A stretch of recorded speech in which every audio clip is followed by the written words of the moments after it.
بسم اللہ الرحمن الرحیم رب اشرح لی صدری ویسر لی امری واحلل عقدۃ من لسانی یفقہوا قولی۔ السلام علیکم ورحمۃ اللہ وبرکاتہ۔ آج ہم اسلام کے معاشی نظام کے اوپر گفتگو کریں گے۔ اس سے پہلے ہمیں یہ سمجھ لینا چاہیے کہ اسلام کے دو نظام چل رہے ہوتے ہیں۔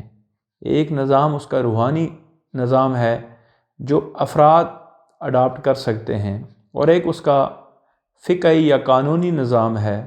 کسی بھی اسلام کے مسئلے کو دیکھ لیں، اس کے کچھ روحانی پہلو ہوتے ہیں اور کچھ قانونی پہلو ہوتے ہیں، اور کبھی کبھی ان دونوں پہلوؤں کا آپس میں جو اینڈ رزلٹ ہے وہ ایک دوسرے سے مختلف بھی ہو سکتا ہے۔ جیسے نماز ہے تو آپ کا جسم پاک ہے، آپ قبلہ رخ ہیں، نماز کا وقت ہے، یعنی قانونی طور پر آپ فقہی لوازمات پورے کر رہے ہیں تو آپ نماز کے لیے کھڑے ہو گئے اور نماز ادا کر دی، آپ کی نماز ہو گئی۔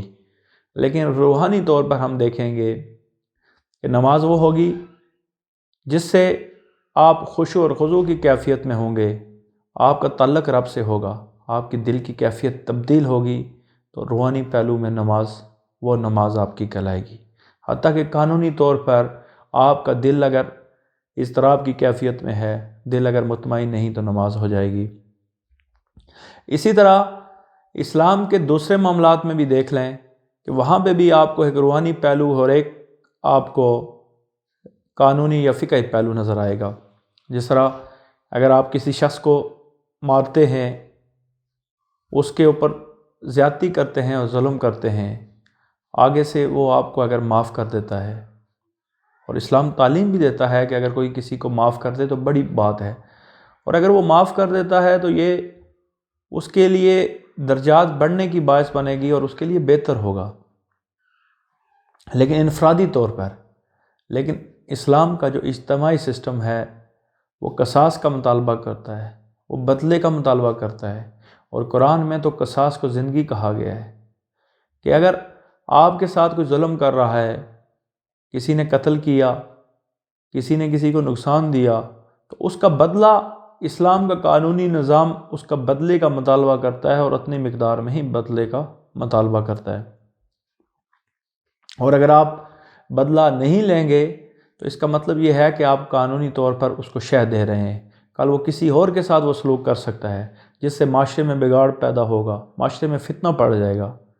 اب اسی طرح معاشی نظام کے اندر بھی اسلام کے دو پہلو ہیں، ایک روحانی معاشی سسٹم اور دوسرا آپ کا قانونی معاشی سسٹم۔ آج جس پہ ہم بات کریں گے وہ روحانی معاشی سسٹم ہے، اور یہ بھی صحابہ کی زندگی سے ثابت ہے کہ کچھ صحابہ ایسے تھے کہ ان نے اپنی زندگی فقیروں کی طرح گزاری۔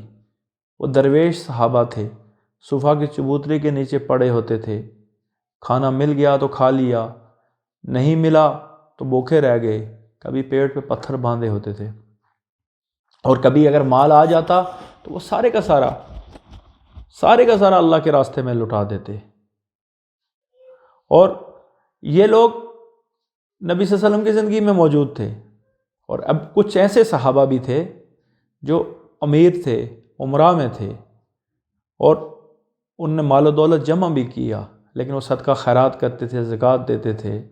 اب وہ قانونی اسلام کو فالو کر رہے تھے اور یہ روحانی سسٹم کو فالو کر رہے تھے، اور روحانی سسٹم اس وقت تک درست رہتا ہے جب تک وہ اپنی ذات کی حد تک ہو۔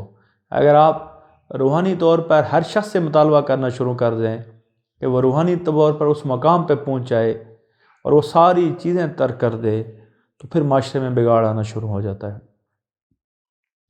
اور ان صحابہ کی بڑی قدر کیا کرتے تھے نبی صلی اللہ علیہ وسلم، اور ان میں حضرت ابو ذر غفاری، حضرت سلمان فارسی، اور یہ بہت بڑے بڑے صحابہ ان میں شامل تھے۔ لیکن یہ جب آپ پڑھیں گے تو یہ اپنے آپ میں مست رہتے تھے، اپنے فکر فاقے میں رہتے تھے، اور مال و دولت کی کوئی غرض نہیں تھی۔ بلکہ حضرت عثمان غنی رضی اللہ تعالیٰ عنہ کے دور میں تو ایک بہت بڑا واقعہ ہو گیا تھا۔ حضرت ابو ذر غفاری نے شام کے اندر فتویٰ دینا شروع کر دیا تھا کہ جو مال و دولت جمع کرے اور ایک مقدار سے زیادہ جمع کرے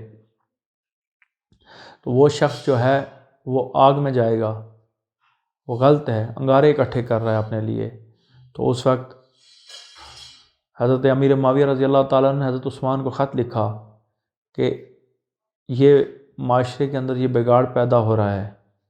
اب قانونی اسلام تو ہر بندے کے لیے ہے، لیکن روحانی اسلام جو تھا وہ کچھ مخصوص لوگوں کے لیے تھا۔ تو انہوں نے کہا کہ ان کو روکیں۔ پھر حضرت عثمان نے حضرت ابو ذر غفاری کو بلایا اور ان سے بات چیت کی، ان کو کہا کہ جب دولت اور مال میں سے صدقہ و خیرات کر دیا جائے اور زکوٰۃ دے دی جائے وہ پاک ہو جاتا ہے، لیکن حضرت ابو ذر غفاری نہیں مانے، وہ اپنے بات پہ اٹل رہے۔ پھر مجبوراً حضرت عثمان نے ان کو شہر سے باہر ایک جگہ تھی ربضہ کی جگہ، جہاں پہ آپ کو شفٹ کر دیا اور وہیں پہ آخری زندگی آپ نے گزاری اکیلے میں۔ اور آپ کی کیفیت یہ تھی کہ جب آپ فوت ہونے لگے تو اپنی بیوی کو کہا یہ سانپ اور بچھو جو میرے پاس جمع ہے یہ مال و دولت کی صورت میں ان کو ہٹاؤ، ان کو میرے پاس سے ہٹاؤ۔ تو بیوی نے کہا کہ آپ نے تو کچھ بھی نہیں جمع کیا۔ انہوں نے کہا یہ توا، یہ آگ کے لیے لکڑیاں، یہ چولہا، یہ چیزیں جو تم نے اکٹھی کی ہوئی ہیں یہ ساری کی ساری جو ہے آگ ہے۔ اب ان لوگوں کا تقویٰ یہ تھا، ان لوگوں کا ذاتی معیار یہ تھا۔ اور پھر یہ نبی صلی اللہ علیہ وسلم کے دور میں بھی تھے، بڑے بلند مرتبے پہ تھے، لیکن فاقہ کش لوگ تھے۔ ایک واقعہ جس طرح حضرت صلح حدیبیہ کے بعد پھر جب کفار اور مشرکین مکہ اور نبی صلی اللہ علیہ وسلم اہل مدینہ کے درمیان معاہدہ ختم ہو گیا تو ابو سفیان آئے، اور ابو سفیان مدینہ میں آئے کہ دوبارہ مطالبے کی معاہدے کی تجدید کی جائے۔ تو وہاں پہ کچھ مسجد نبی کے باہر کچھ اسی طرح کے صحابہ بیٹھے ہوئے تھے اپنی درویشی میں اور مجذوبانہ کیفیت میں۔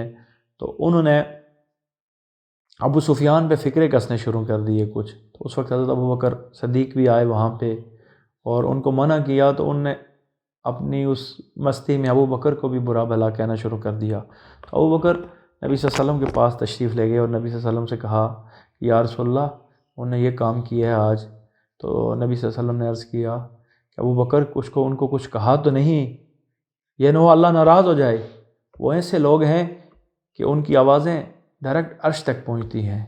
اب یہ ایسے لوگ تھے اور یہ روحانی پہلو بھی تھا، لیکن یہ پہلو اس وقت تک درست ہے جب آپ اپنی ذاتی زندگی کو اس کے مطابق کریں گے، بہت بڑی بات ہے۔